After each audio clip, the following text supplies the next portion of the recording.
Salut tout le monde, bienvenue sur Dzień dobry Pologne. Aujourd'hui, on va parler poupées et traditions païennes. Alors non, ça va pas être une vidéo sur Annabelle, Chucky et compagnie. Bien au contraire, on va parler poupées bienveillantes et protectrices. Allez, c'est parti.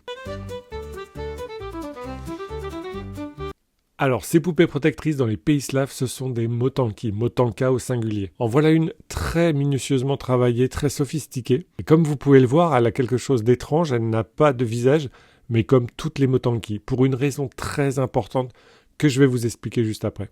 Et j'entends déjà quelqu'un qui me dit « Ah mais oui, je connais, c'est une poupée ukrainienne ». Quel rapport avec la Pologne? Alors oui, aujourd'hui, les motanki sont fortement associés à l'Ukraine. C'est le pays qui a su faire perdurer cette tradition.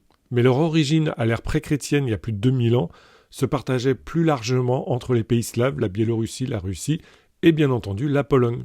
Et ma prof de polonais, chez Majdaria, me disait que, contrairement aux Ukrainiennes, rares étaient les Polonaises qui se souvenaient que ces poupées faisaient partie de leur culture autrefois.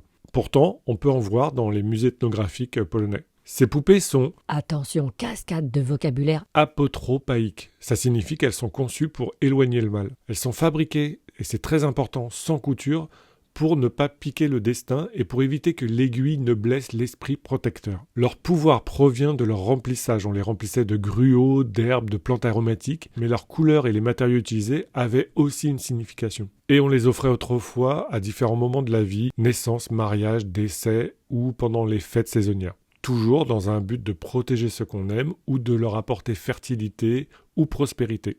Pour jouer au loto, faites-vous offrir une motanka. Alors, je vous ai montré ma motanka qui est très sophistiquée, très bien travaillée, mais on peut faire des motanki plus simples, plus artisanales, comme autrefois. Vous vous rappelez ma prof de polonais Daria?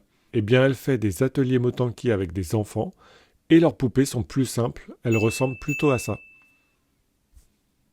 Et maintenant, je vais vous révéler pourquoi les motanki n'ont pas de visage, ce qui peut paraître effrayant, un peu perturbant pour certaines personnes. En fait, on considère que les visages attirent les esprits et que les yeux sont les fenêtres de l'âme, un passage que peuvent emprunter les mauvais esprits. Inutile de fermer les yeux, ça sert à rien. Du coup, en enlevant les visages des motanki, on les préserve du mal et leur pouvoir protecteur reste intact pour toujours. Voilà, vous savez tout ou presque sur les motanki. N'hésitez pas à liker, commenter, vous abonner à la chaîne. Et je vous dis à très vite pour une prochaine vidéo. Do zobaczenia!